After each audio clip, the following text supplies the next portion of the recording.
मैं लेकर के आई हूँ आप सबके लिए हम सबके फेवरेट एक और रोमांटिक हीरो की ये रोमांटिक वाली स्टोरी।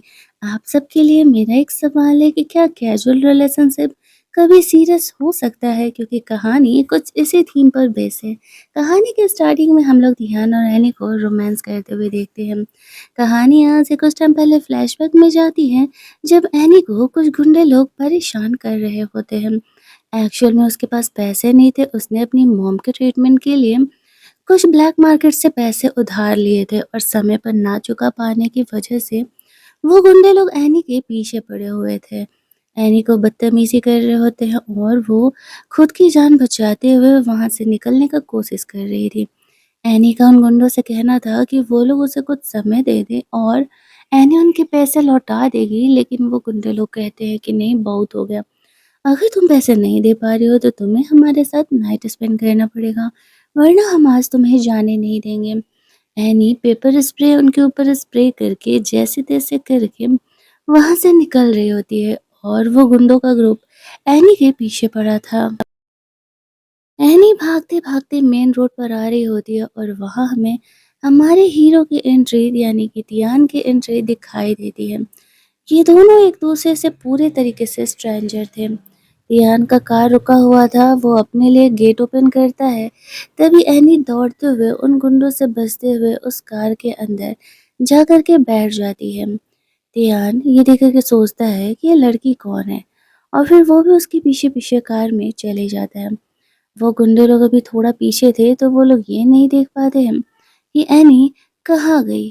एनी इस तरीके से डर के मारे उस कार में छुप करके बैठी हुई थी और तियान को बोल रही होती है उसका हेल्प करने के लिए। जो गुंडे लोग उसके पीछे पड़े हुए हैं और वो जो कहेगा वो करने के लिए तैयार है। एनी को नहीं पता था कि वो एक हेल से निकल करके दूसरे हेल में एंटर कर चुकी है। तियान यहाँ पर एनी का हेल्प करने के लिए तो तैयार था, लेकिन बदले में उसे एनी के साथ अपना कैजुअल रिलेशनशिप मेंटेन रखना था। एनी के पास खुद को बचाने के अलावा फिलहाल कोई ऑप्शन नहीं था। अगर उससे कुछ हो जाता तो उसकी मॉम का ट्रीटमेंट कौन कराता। दैट्स वाई वो तियान के इस प्रपोजल को मान जाती है।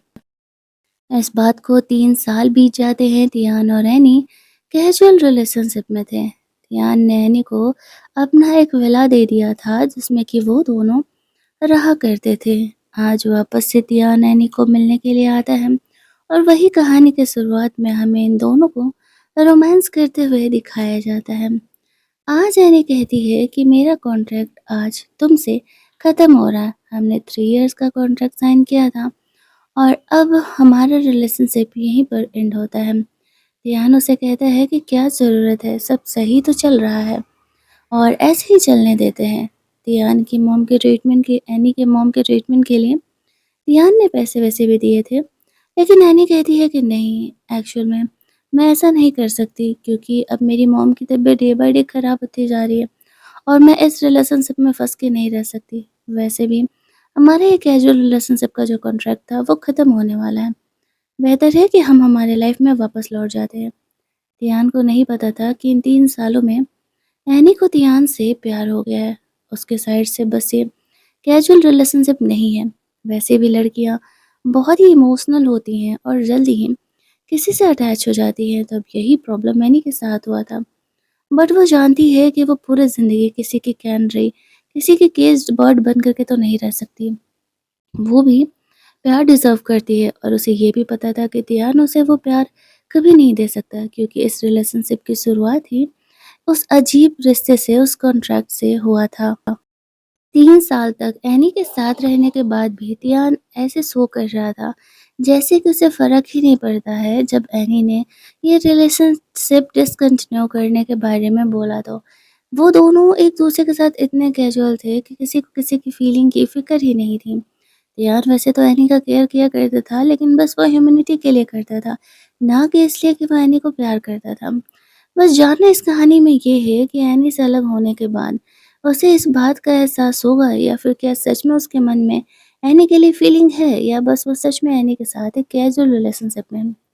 तो जब एनी उसे कहती है कि हम हमारे कॉन्ट्रैक्ट को यहीं ख़त्म करते हैं और फिर इस फिजिकल रिलेशनशिप को यहीं पर एंड करते हैं, तियान उसे कहता है कि तुम फाइनली सोच ली हो ना कि तुम्हें ये करना है, क्योंकि फिर बार-बार चीज़ें बदल नहीं सकती। एनी कहती है हाँ, अब ये कॉन्ट्रैक्ट खत्म हो चुका है तो इस रिलेशनशिप को कंटिन्यू करने का कोई मतलब नहीं है।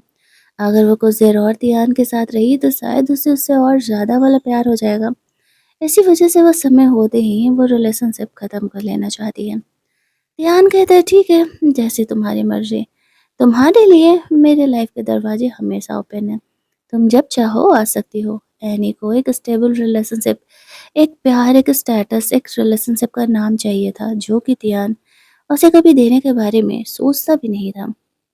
उसने कभी इन 3 सालों में इन बातों का ज़िक्र नहीं किया। दोनों बस एक-दूसरे से अपनी ज़रूरतों को पूरा करते थे और कॉन्ट्रैक्ट खत्म होने के बाद तियान कहता है ठीक है, जैसी तुम्हारी मर्ज़ी। ऐसा बोल कर के वो एनी को उस घर में छोड़ कर के चले जाता है। वैसे भी एनी ने तियान से कुछ और एक्सपेक्टेशन नहीं रखा हुआ था। इतने साल 3 साल ऐसे साथ रहने के बाद भी जब तियान के मन में उसके लिए प्यार नहीं जगा तो शायद वो फीलिंग मैटर नहीं करता उसके लिए। वो जा चुका था। नेक्स्ट डे एनी हॉस्पिटल में अपने मॉम से मिलने के लिए जाती है, तो वो अपने कंपनी के बॉस हुओ को देखती है, जो कि यहाँ पर उसकी मॉम को देखने के लिए हॉस्पिटल में आया हुआ था। एनी बहुत ही फॉर्मली यहाँ पर हुओ को कहती है, थैंक्स बॉस मेरी मॉम को देखने आने के लिए। हुओ कहता है हम दोस्त भी तो है, इतना फॉर्मल होने की क्या ज़रूरत है। कहीं न कहीं शायद वो एनी को पसंद करता था, इसी वजह से वो इतना कर रहा होता है उसकी मॉम का भी ख्याल रखना।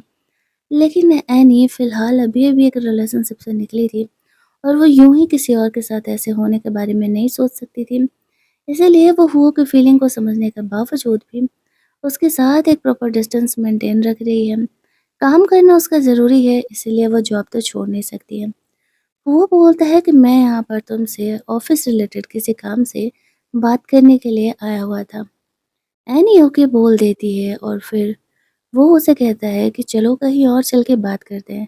आंटी को आराम करने दो। मैं तुम्हें डिनर डेट पर लेकर के जाना चाहता हूँ। ऑफ़िस के काम से रिलेटेड ही। एनी रेडी हो जाती है। वो दोनों वहाँ से बाहर निकलते हैं, जहाँ पर कि वो एनी को एक प्रोजेक्ट देता है। एक कस्टमर है जो कि बहुत ही रिच है, उसे अपनी फियांसे के लिए वेडिंग ड्रेस बनवाना है। एनी एक डिज़ाइनर है और उन्होंने कहा कि मुझे लगा कि तुम बहुत ही अच्छे डिज़ाइन्स करती हो और इस इंसान के एक्सपेक्टेशन को पूरा कर सकती हो। दैट्स व्हाई मैं ये प्रोजेक्ट तुम्हें दे रहा हूँ। एनी उस प्रोजेक्ट के जो कस्टमर था उसको सारा रेफरेंस वगैरह चेक करती है तो उससे कोई प्रॉब्लम नहीं था। वो काम करने के लिए तैयार थी। ये सब कुछ बातें अभी चल ही रही होती है कि तभी तियान वहाँ अपने कार से आता है। एनी को याद आता है कि तियान जब शुरू-शुरू वो दोनों रिलेशनशिप में आए थे तो उसने कहा था कि ध्यान रखना, यही कार आज से हमेशा तुम्हें रिसीव करने के लिए आया करेगी और आज तियान उसी कार को लेकर के आया हुआ है यहाँ पे। उसे यहाँ देख कर के एनी थोड़ा-सा शॉक्ड हो जाती है। उसका बॉस वो बताता है कि जिस कस्टमर का वेडिंग ड्रेस मैंने क्रिएट करने के लिए बोला है, वो कोई और नहीं तियान ही है। उसके फियांसे जीजी के लिए ये वेडिंग ड्रेस रेडी करना है। एनी का तो दिल ही टूट जाता है। उस फाइल के पेपर से उसका हैंड थोड़ा-सा कट हो जाता है। तियान इट मीन्स कि एनी से अलग होते ही किसी और से एंगेज हो रहा है, या फिर क्या पता वो एनी के साथ रहते-रहते ही उसकी फियांसे हो। बस तियान ने ये बात उसे बताना ज़रूरी नहीं समझा। एनी अभी शॉक में थी लेकिन वो खुद को संभालती है क्योंकि काम इम्पोर्टेंट था और तियान उसका कस्टमर था। वो दोनों एक-दूसरे से मिलते हैं। वो तियान को एनी से इंट्रोड्यूस कराता है। उसे नहीं पता था कि तियान और एनी दोनों एक-दूसरे को पहले से जानते हैं और वो दोनों भी एक स्ट्रेंजर की तरह बिहेव कर रहे होते हैं। जो तियान था वो हुओ का फ्रेंड था। अब यहाँ पर हुओ कहता है कि एनी ही वो डिज़ाइनर है जो कि तुम्हारे होने वाली फियांसे की ड्रेस डिज़ाइन करने वाली है। तियान एनी से ऐसे रिएक्ट करता है जैसे कि वो उससे पहली बार मिल रहा है। एनी ने वैसे भी कुछ ज़्यादा एक्सपेक्ट नहीं किया था। तियान और वो दोनों वैसे भी अपने रिलेशनशिप में अलग ही हो चुके थे। तियान को कोई प्रॉब्लम नहीं था कि एनी उसके फियांसे के लिए वेडिंग ड्रेस अरेंज करे। हाय हेलो करने के बाद दोनों लंच करने के लिए अंदर रेस्टोरेंट में जाते हैं, जहाँ पर कि तियान यहाँ पर सारे एनी के रिक्वायरमेंट्स वगैरह चेक करता है। अपनी पसंद नापसंद उसने इस फाइल में लिखी हुई थी। तो वो एनी की फीलिंग जानना चाह रहा होता है कि उसका रिएक्शन क्या है, दैट्स वाई उसका शक्ल देख रहा होता है। लेकिन ऐसे एनी नॉर्मली रिएक्ट करती है जैसे कि उसे इस बात से कोई फ़र्क ही नहीं पड़ रहा है कि तियान एक्चुअल में एंगेज्ड है, लेकिन अंदर ही अंदर उसे ये बात खाई जा रही थी कि हमारे 3 साल के इस हिडन रिलेशनशिप का तो कोई असर ही नहीं है तियान पर। लंच करने के बाद वो लोग वहाँ से बाहर निकलते हैं, मौसम काफ़ी ठंडा हो चुका था, तो वो एनी को अपना कोट ऑफ़र करता है। वो तियान को कहता है एनी को घर छोड़ देने के लिए वो किसी और क्लाइंट से मिलने के लिए जा रहा है। तियान इस चीज़ के लिए मान जाता है, लेकिन उसे यहाँ पर कहीं न कहीं हमें ये दिखाया जाता है कि ये बात थोड़ा-सा बुरा लग रहा था कि वो किस तरीके से एनी का केयर कर रहा है। अब उनके जाने के बाद वो एनी को अपने साथ अपने कार में चलने के लिए बोलता है। चुपचाप एनी बैठी हुई थी, तियान स्मोक कर रहा होता है तो वो उसे अपना सिगरेट जलाने के लिए बोलता है, जैसे कि एनी पहले भी हमेशा किया करती थी। तो वो इस बार भी ऐसा करती है।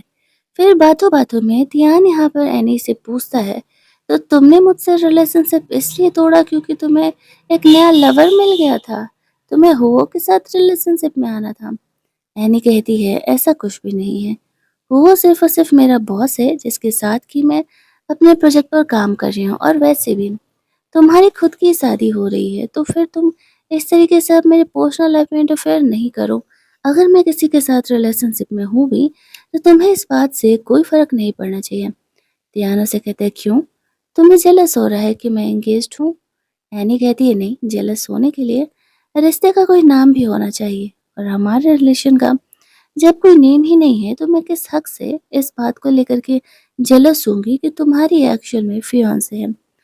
और तियान यहाँ पर जेलस होकर के हुओ का दिया हुआ जैकेट एनी के बॉडी से हटा देता है।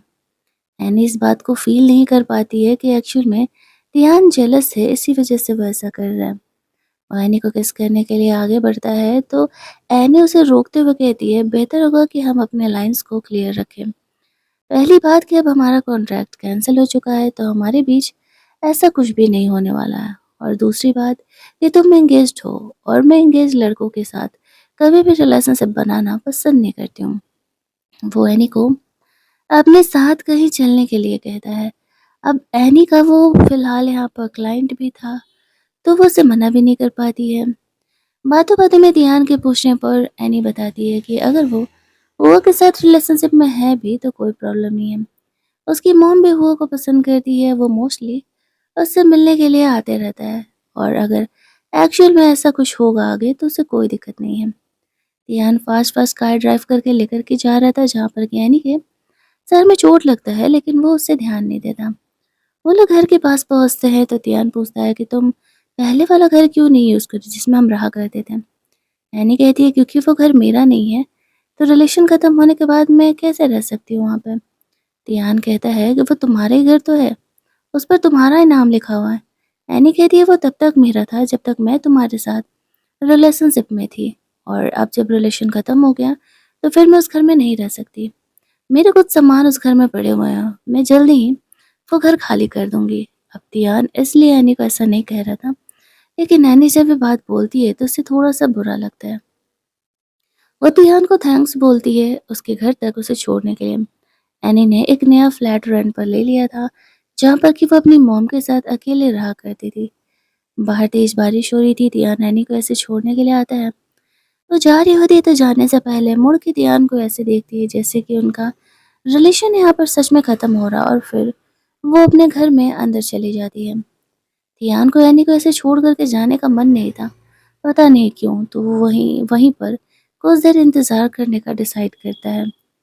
लेकिन एनी जैसे ही घर के अंदर जाती है उसे बहुत बड़ा शॉक लगता है। वो अपनी मॉम को वहाँ फर्श पर बेहोश पड़ा हुआ देखी थी। वो देख कर के बहुत ही घबरा जाती है। उसकी मॉम को जो बीमारी थी वो काफ़ी ज़्यादा बढ़ रही थी।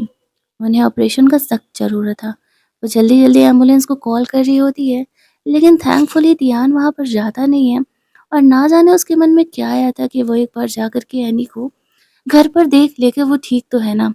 तो जैसे ही वो यहाँ पर आता है, देखता है कि एनी की मॉम ऐसे बेहोश पड़ी हुई है। एनी बहुत ही घबराई हुई थी, तो वो जल्दी-जल्दी एनी की मॉम को उठाता है और हॉस्पिटल लेकर के जाता है। ध्यान बाहर ही वेट कर रहा होता है। एनी यहाँ पर डॉक्टर से अपनी मॉम के बारे में कंसल्ट कर रही थी। डॉक्टर उसे कहते हैं कि अगर तुम्हारी मॉम का ऑपरेशन अब नहीं हुआ जल्द से जल्द तो उनकी जान पर खतरा हो सकता है, क्योंकि यहाँ पर तुम्हारी मॉम की बीमारी बहुत ज़्यादा ही बढ़ गई। अब ऑपरेशन के लिए अच्छे खासे पैसे लगने वाले थे, वो पैसे एनी कहाँ से लेकर के आएगी उसे समझ नहीं आता है। तभी टियान यहाँ पर हॉस्पिटल में अंदर आता है और वह एनी से पूछने लगता है, क्या बोला डॉक्टर ने? सब ठीक तो है ना? तुम्हारी मॉम को क्या प्रॉब्लम है? एनी कहती है हाँ, सब ठीक है। वो तियान को नहीं बताती है कि उसे पैसे की ज़रूरत है और वो पहले तो खुद ही इस प्रॉब्लम को सॉल्व करने के बारे में सोच रही होती है। तियान को डाउट होता है कि शायद एनी कुछ झूठ बोल रही है, लेकिन जब एनी का कहना था कि उसकी मॉम ठीक है तो फिर वो ज़्यादा सवाल नहीं करता है। एनी चुपचाप वहाँ से निकल जाती है। वो वॉशरूम में जाकर के खुद की फीलिंग को कंट्रोल करने का कोशिश करती है। तभी उसे ध्यान आता है कि करीब 20 दिन से उसका पीरियड डिले है। अब उसे डाउट होता है कि कहीं वो प्रेग्नेंट तो नहीं है। जब वो प्रेगनेंसी टेस्ट केस से चेक करती है तो एक्चुअल में वो प्रेग्नेंट थी। उसे दूसरा बड़ा शौक लगता है। उसे समझ नहीं आता ऐसे सिचुएशन में प्रेग्नेंट होना, जब ध्यान और रैनी का रिलेशनशिप टूट चुका था और दूसरा कि ध्यान किसी और लड़के से इंगेज्ड है। उसके पास खुद के खर्चे चलाने के लिए पैसे नहीं है। ये बच्चे का इस दुनिया में आना एनी को समझ नहीं आता है कि वो क्या करे। ध्यान को वो इस बारे में बता नहीं सकती थी। बेबी को अबॉर्ट कराने के लिए भी पैसे लगने वाले थे। उसे अपनी मॉम के ऑपरेशन के लिए पैसे चाहिए थे, तो वो फाइनली यहाँ पर ध्यान से मॉम के ऑपरेशन के बारे में पैसे लेने का, हेल्प करने का डिसाइड करती है। वो उसे कॉल करती है क्योंकि ध्यान ने कहा था कि उसके लिए उसके दरवाजे कभी भी खुले रहेंगे। दैट्स व्हाई वो उसे कॉल करती है हेल्प करने के लिए और उसे कहती है कि उसे कुछ पैसे उधार चाहिए। वो उसे कहता है कि तुम्हें पता है कि मैं फ्री में तुम्हें पैसे दे नहीं सकता। तो एनी कहती है कि वो 1 महीने के अंदर उसके वो पैसे लौटा देगी। इस बात पर ध्यान कहता है, मुझे पैसों की इतनी भी ज़रूरत नहीं है, तुम्हें पता है कि मुझे क्या चाहिए। अगर तुम मेरे साथ नाइट स्पेंड करोगी तो बदले में मैं तुम्हें इतने पैसे देने के लिए तैयार हूँ। अब एनी सोचती है कि शायद यही किस्मत है, क्योंकि इस तरीके से ध्यान ने तो उसका हेल्प करने से मना कर दिया। अब उससे ज़्यादा प्रॉब्लम ये भी है यहाँ पर कि अगर वो ऐसे सिचुएशन में उसके साथ रोमांस करती है, तो फिर प्रॉब्लम ये हो जाएगा कि उसकी बेबी अबॉर्ट होने के चांसेस हैं। फिर वो सोचती है कि हाँ, चलो ठीक ही है, क्योंकि वैसे भी वो दोनों तो मतलब इस बेबी को तो वैसे भी इस तरीके से इस दुनिया में आना नहीं था और इस बेबी का अबॉर्ट ही कराना सोच रही थी, तो सोचती है कि चलो कोई नहीं, जो होगा देखा जाएगा। वो यहाँ पर अपनी मॉम से मिल कर के ध्यान से मिलने जाने के लिए सोचती है। उसकी मॉम के लिए उसे पैसे लेना बहुत ही ज़्यादा ज़रूरी था। दैट्स व्हाई वो हुओं के अलावा और किसी और से इस बारे में हेल्प लेने के बारे में सोच भी नहीं सकती है। जब वो तियान के पास पहुँचती है और वो दोनों रोमांस कर रहे थे, तो उसने एनी से पूछा भी नहीं कि उसे पैसे क्यों चाहिए। वो उसे कहता है कि क्या हम इसी तरीके से आगे कंटिन्यू नहीं कर सकते? क्या फ़र्क पड़ता है अगर मेरी फियांसे भी है तो? लेकिन एनी को एक सीक्रेट रिलेशनशिप में अब नहीं रहना था। दैट्स व्हाई वो तियान को इस रिलेशनशिप को आगे कंटिन्यू करने के लिए तो मना कर देती है। लेकिन एक बार तियान के साथ इंटीमेट होने के बदले उसे पैसे चाहिए था। जब वो दोनों यहाँ पर रोमांस कर रहे होते तो अचानक से एनी के पेट में काफ़ी तेज़ दर्द होने लगते हैं। तियान नोटिस करता है कि उसे ब्लीडिंग हो रहा है। उसे लगने लगता है कि शायद गलती उसकी है। वो इस बात का ध्यान नहीं दे पाता है कि हो सकता है कि एनी प्रेग्नेंट हो, और एनी को तो यही लग रहा था कि शायद बेबी अबॉर्ट हो चुका है, क्योंकि प्रेगनेंसी के अर्ली स्टेजेस में आप इंटीमेट नहीं हो सकते हैं। अब यहाँ पर ध्यान एनी को काम डाउन करते हुए जल्दी-जल्दी डॉक्टर को बुलाता है। एनी रो रही थी, ध्यान को तो लग रहा था कि शायद वो अपने पेट दर्द की वजह से रो रही है, लेकिन वो रो इसलिए रही थी क्योंकि उसे ऐसा लगता है कि शायद बेबी अबॉर्ट हो चुका है। डॉक्टर्स आते हैं और यहाँ पर एनी का चेकअप करते हैं। एनी प्रेग्नेंट थी, ये बात डॉक्टर ध्यान को नहीं बताते हैं। वो उसे एक ऑइंटमेंट देती है और बोलती है कि इनर बॉडी पर लगाने के लिए उससे कुछ दिनों में वो ठीक हो जाएगा। अब एनी को लगता है कि शायद काफ़ी रफ तरीके से फिजिकल होने की वजह से ये सब कुछ हुआ है, और डॉक्टर को भी यही लग रहा है। ध्यान डॉक्टर को छोड़ने के लिए जाता है। एनी सोचती है कि इट मीन्स कि उसका बेबी अभी तक अबॉर्ट नहीं हुआ है। अब वो कन्फ्यूज़न में थी कि वो क्या करे? उसे समझ नहीं आ रहा होता है।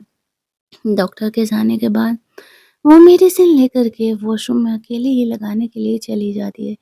तभी वहाँ पर ध्यान आता है और वो एनी का हेल्प कर रहा था। एनी कहती है कि वो खुद कर लेगी। ध्यान कहता है अभी मेरी वज़ह से हुआ है, तो इस बात का केयर करना मेरा काम है।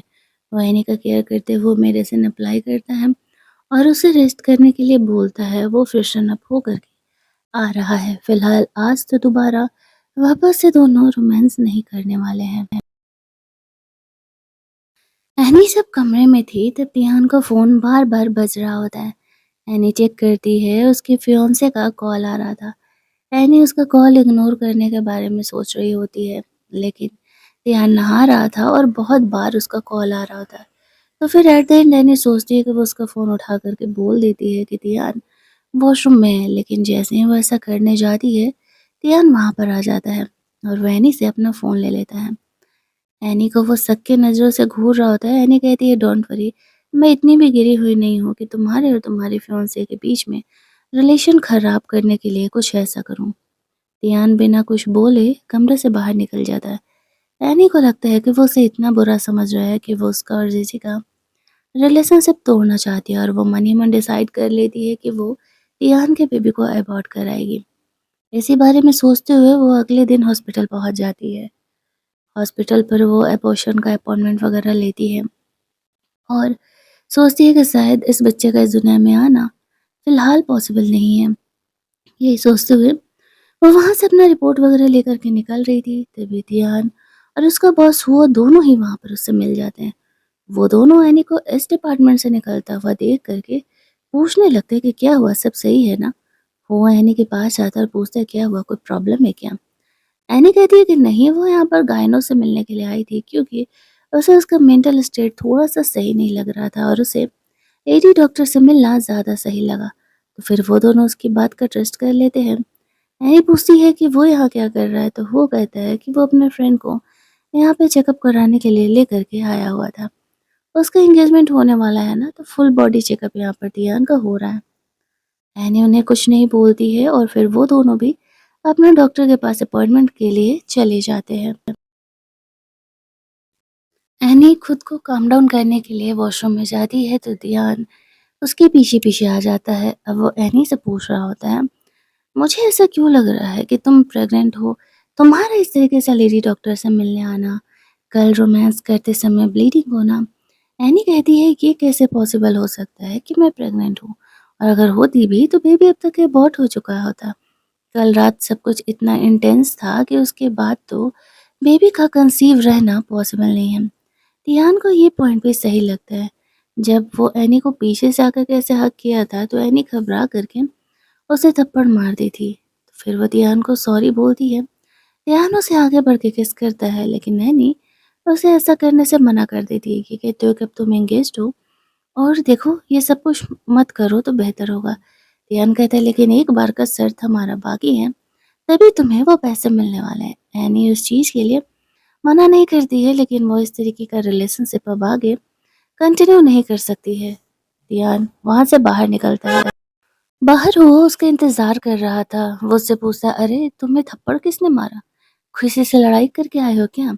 तियान कहता है नहीं, ऐसा कुछ नहीं है, तुम ओवरथिंक कर रहे हो। और फिर वो दोनों वहाँ से बाहर निकलते हैं।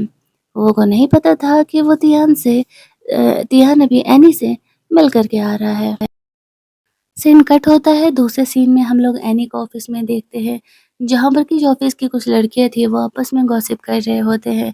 एनी और तियान के इस हिडन रिलेशनशिप के बारे में थोड़ा बहुत दूसरों को डाउट था और यहाँ पर इस तरीके से वो लोग इसी बारे में बातें कर रहे थे कि तियान तो अब एंगेज हो रहा है, तो अब यहाँ पर एनी का क्या होने वाला है।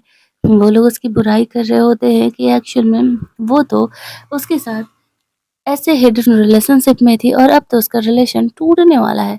इस बात पर वो जाकर के उन्हें सबक सिखाती है और कहती है कि तुम्हें नहीं लगता कि तुम लोग कुछ ज़्यादा ही दूसरों के बारे में बकवास बातें करते हो? लगता है कि बॉस से तुम्हारा कंप्लेन करना ही पड़ेगा और ड्रामा का पार्ट 1 हमारा यहीं पर एंड कर दिया जाता है। आपको क्या लगता है आगे चल कर के तियान और रैनी के बीच में क्या एक सीरियस रिलेशनशिप कंटिन्यू होने वाला है? यस के लिए रेड हार्ट कमेंट करें और नो के लिए ब्लैक हार्ट कमेंट करें। कहानी अच्छा लगा होगा तो वीडियो को लाइक और शेयर करना मत भूलना। चैनल को सब्सक्राइब कर लेना, तभी तो इस कहानी के पार्ट 2 जब आएगा तो वो आपसे मिस नहीं होगा। तब तक के लिए कीप लिसनिंग और जल्दी से मैं इस कहानी का सेकंड पार्ट आप लोगों के लिए लेकर के आने का कोशिश करती हूँ।